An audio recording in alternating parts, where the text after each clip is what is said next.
Hi guys, I'm super duper excited today because I'm working on one of my first DIY projects for Fairy Tale Fourth Wedding. Saved a lot of money. I'm gonna figure it out. We're gonna make a welcome sign. So come, we're about to head to Home Depot, get some stuff, and see how we can make it work. As a DIY girly, this was the ultimate opportunity for me to be able to do as much as possible for my wedding, to allow it to be this fairy tale dream that I have dreamt up over all these years. Because I was that girl that was cutting pages out of the magazine. I was the girl watching Say Yes to the Dress for weddings. If you know these shows, then you're my kind of girl, or guy if you're watching this. So Home Depot was definitely the first place to start. My inspiration for the welcome sign, I love flowers, so I wanted a flower box. This is kind of what I was going for. When I was looking online, the prices weren't exactly what I wanted to pay, and I feel like I would be paying more for getting less. Like, I knew I could do this, and I knew I could spend even less than whatever they were gonna charge me. So let's go. Once I had the vision of the welcome sign, I knew that I would need a sturdy board, something that could handle the wind, since our ceremony was originally supposed to be outside. Spoiler alert, it rained, but everything still turned out beautiful. So it's gonna stand like that. I think that's pretty big. It's a little bit too thin, but it would go in between to make it the box when I glue them together. But I'd say maybe 2 inches. This is a little bit too narrow. I wanted it to be tall, sturdy, easy to paint, not too heavy to carry. What's that for? Ooh, nice. Can you use it? I don't need to because they're going to be glued together and painted. I don't know what you're missing. I didn't pick up any fancy power tools, although they definitely would have helped. I'm thinking of investing in some pink ones, of course, as I keep doing more projects. My husband can borrow them, but just don't steal them. They're mine, okay? I also grabbed some sandpaper to smooth everything out, got a manual saw to cut the squiggly edge. That meant I would have to do a little bit more work, put in some elbow grease, but it would help me stick to the budget. A win is a win. I wish there was a pencil here so I could draw it on before he comes over. Ready for me? What do you need? Oh, hi. So I need my phone. Okay, I look crazy, but still excuse me, please. Didn't quite go how I expected. You need how many spray paints? Well, if you're gonna roll it, none. If you're gonna need a spray paint, 2. And rolling paint. Yeah? Yep.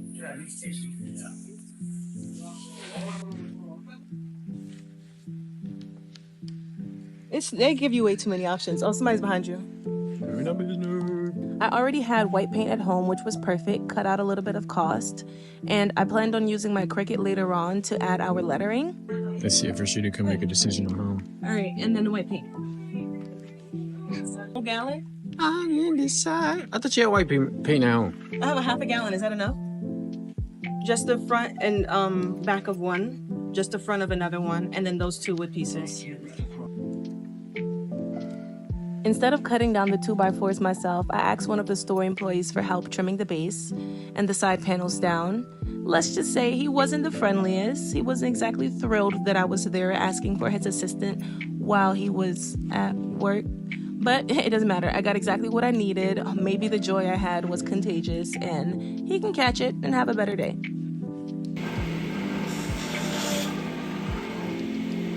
That was a great customer service experience. It definitely felt like I was bothering this man, but we got the boards, we got the 2x4s, I got the clamps, I got the glue. I already have paints at home. I have the rolly pad thingy for the paint thingy that I already have. I got the thing for it. I got the mixer at home. So I think I have everything. Just need to make sure I have a sharpened pencil at home. I'm thinking this is gonna cost me maybe about less than $40. And yeah, you can buy one of what I'm making on Etsy for like $150. I'm gonna make it for under $40. Are you ready? Let's go. I feel like these Home Depot people learn my name because where I'm about to live? In here. Why? Because I'm a DIY girly. I'm hyped. Let's go. Finally, check out.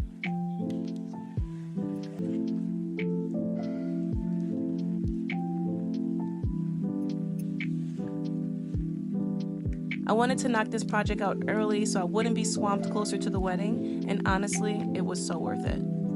Hey. I feel like all female drivers should have student driver on the back of their window. Reveal to the people how sexist you are. I could drive. There's just a lot going on in this parking lot, bro. I don't feel like all women are bad drivers. I do think that it is true that a lot of women can be intimidated on the road and maybe drive less defensive, and that might be, hesitation is really what causes accidents. I ain't gonna say it's all women. All right, so we just tried to go to Dollar Tree. The Dollar Trees, the lines be all the way to the door. I was specifically looking for floral foam, but the pieces that they had were way too small for what I was looking for. So instead, I got a pool noodle, can serve the same purpose. So I started getting all the items laid out, clearing my space. I don't have a backyard or a she shed as of yet. A she shed is legit my dream. So use what you got. Get everything together, have a nice workspace, and we're ready to go. So this is where we are right now. I'm just kind of drafting out how I want it to look. I think that this is about it. I just need to figure out the shape of my squiggly, which I'm gonna draw on this, even though, just trust the process. But I'm gonna figure out how to get my squiggly, how many swoops can I fit to about right there. And yeah, I'm excited. I got all my tools, basically a piece of plywood, a couple 2x4s. I got one of them cut to size and I just left the other one the way that it was.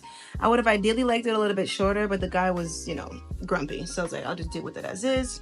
Got gloves to protect my hands, another roller. I already had the little paint rolly thingy, 99-cent paint thingy. I got a pool noodle because I couldn't find the garden foam, but I think it'll work fine.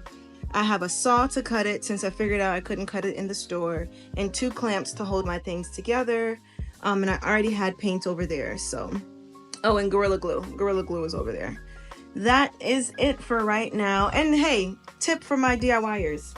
In this bag are these little sponges, this pink sponge, in a color that I'm using all over my apartment. And so if you keep it in a plastic bag, it'll keep the paint moist. So when I'm ready to eventually paint the walls of this room, I can just use the same thingamabobber instead of having to buy a new one.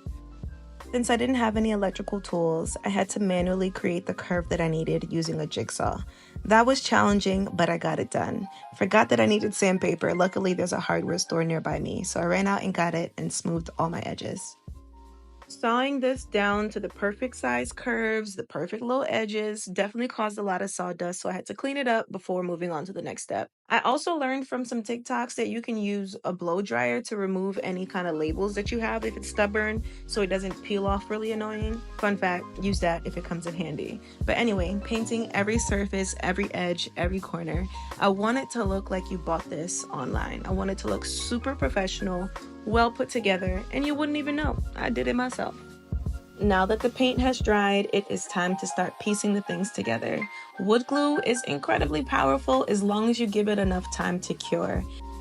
Using the clamps in any book that I could find around the house, making sure there was enough glue, I wanted to ensure that every part of the wood was making full contact with pressure to hold together. The worst thing that could happen is in transit or even on the day of, it starts breaking apart. So I wanted to make sure that it was sturdy. This is not nailed or screwed together. This is all just glue, some Bibles, which are the thickest and heaviest books I had in my apartment, and a couple clamps holding it together, and lots of patience to wait. Once all the glue was in its place, I could finally take the top, see how I wanted it to lay, make sure that everything was perfect, and time to move on to the next step. All right, y'all. Now, down to the florals. This part was the most satisfying to put together. Most of the flowers came from a seller on Amazon, actually the exact same one that my decorator used to make sure that everything stayed cohesive and on theme. And listen, I really do believe that I could have designed my entire wedding by myself. Y'all know how much I love a good project, but I also knew my limits. Between all of the DIYs that I already had planned and, actually getting married, I decided that I would need to bring in some help. Shout out to Jasmine Wilson. She was the decorator that brought everything to life. When it came time to assemble the florals, I attached the flower foam right inside onto the backboard, but not too low. I wanted to make sure that the stems didn't have too far to reach to make it in. And to make sure that everything stayed super secure, I added hot glue to the bottom of each stem before sticking it in. No wiggling, no flopping, just flowers that stay put all day. Adding the actual flowers was all just based on whatever looked visually appealing to me. I did get some inspiration from Pinterest and some of the floral arrangements that I had pinned specifically from welcome signs, but really nobody had the same colors as me. Their boards weren't the exact same, so I had to make decisions for what looked best for my specific project. When I first did it, I kind of bunched things together a little bit more than what I wanted for the final look. So over the next few days, I would kind of move flowers around, shift the way that they were placed, spread them out a little bit more to get my desired look. I wish I had footage of me adding the vinyl letters, but honestly, it was one of the most tedious parts, especially having to do it by myself. I had to FaceTime my sister and prop up my phone just to make sure that everything was straight and the words weren't crooked. It wasn't glamorous, but it all worked out beautifully in the end. I've got a few things up my sleeve behind the scenes, ideas and tools to help anyone hosting an event, not just a wedding. Whether it's planning, decorating, or DIYing stuff like this, I'm your girl. So if you're into it, stick around. I have lots more coming. And this is how it came out.